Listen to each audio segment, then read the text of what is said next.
एक बार बहुत सारी चिड़ियाओं का झुंड एक साथ रहा करता था। वह चिड़ियाएं हमेशा खुश रहती थी और एक दूसरे की मदद करती थी। अरे अरे, आज हम लोग जंगल के उस तरफ चलेंगे। मैंने देखा है उस तरफ बहुत ही अच्छा खाना है। रोज सुबह होते ही जंगल की सारी चिड़ियाएं खाना ढूंढने के लिए निकल जाती थी, मगर टूनी चिड़िया उन सब के साथ नहीं जा पाती थी क्योंकि बेचारी टूनी चिड़िया अपाहिज थी। हे भगवान, आप मेरे इस एक पंख को भी निकाल दीजिए। इस एक पंख के रहने का क्या फायदा? मेरे पास दूसरा पंख है ही नहीं जैसे कि बाकी चिड़ियाओं के पास है। टूनी चिड़िया बहुत ही दुखी थी क्योंकि वह उड़ नहीं सकती थी और वह बाकी चिड़ियाओं की तरह अच्छा खाना नहीं खा पाती थी और वह बाकी चिड़ियाओं का बचा खुचा ही खाया करती थी। जैसे तैसे टूनी चिड़िया के दिन बीतते जा रहे थे।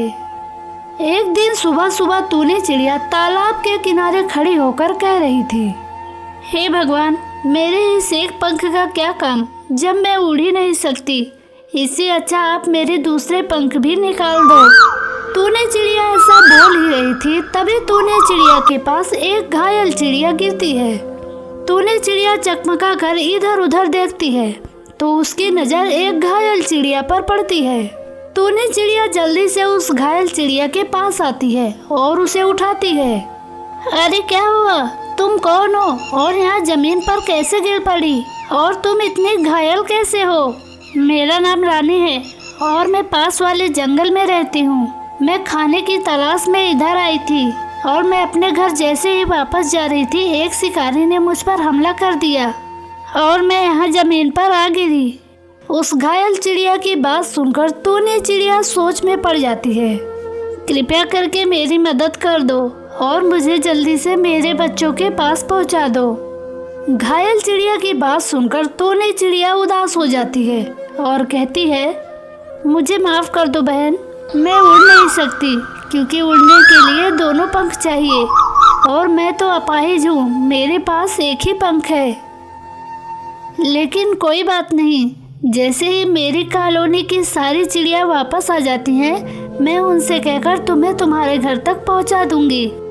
तब तक तुम यहीं पर रहकर आराम करो। जब तक टूनी चिड़िया अपने साथियों का इंतजार कर रही होती है, तब तक आप लोग कमेंट में बताएं कि ताजमहल कहाँ पर है। थोड़ी देर के बाद वहाँ पर सारी चिड़िया वापस आ जाती हैं और टूनी चिड़िया उनसे कहती है, अरे नहीं नहीं, हम लोग उस तरफ नहीं जा सकते। तुम्हें तो मालूम है ना कि तुम्हारा घर यहाँ से काफ़ी दूर है।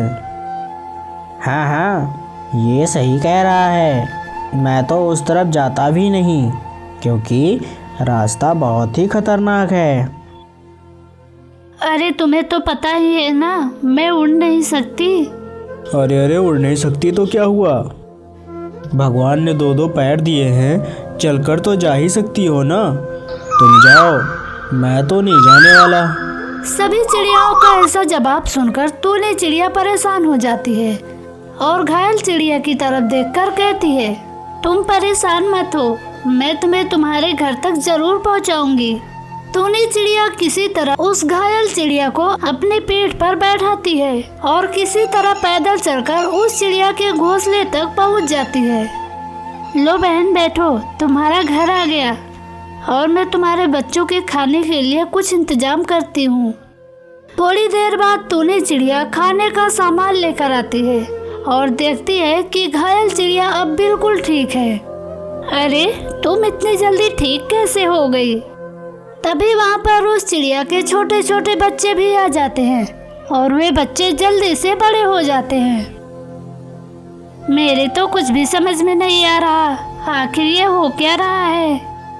तभी वह घायल चिड़िया बोलती है, हम लोग एक जादुई चिड़िया हैं और एक जादुई पर्वत पर रहते हैं। जब हमने सुना कि तुम भगवान से अपना दूसरा पंख भी त्यागने के लिए कह रही हो, तब हमें तुम पर बड़ी दया आई और हमने तुम्हारी मदद करने के लिए यह पूरा खेल रचा। ऐसा कहकर घायल चिड़िया टूनी चिड़िया के दूसरा पंख भी उगा देती है।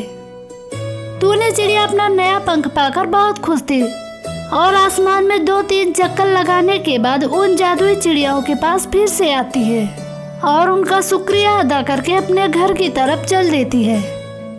अगर हमारी कहानी अच्छी लगी हो तो चैनल को सब्सक्राइब करके वीडियो को लाइक जरूर करें।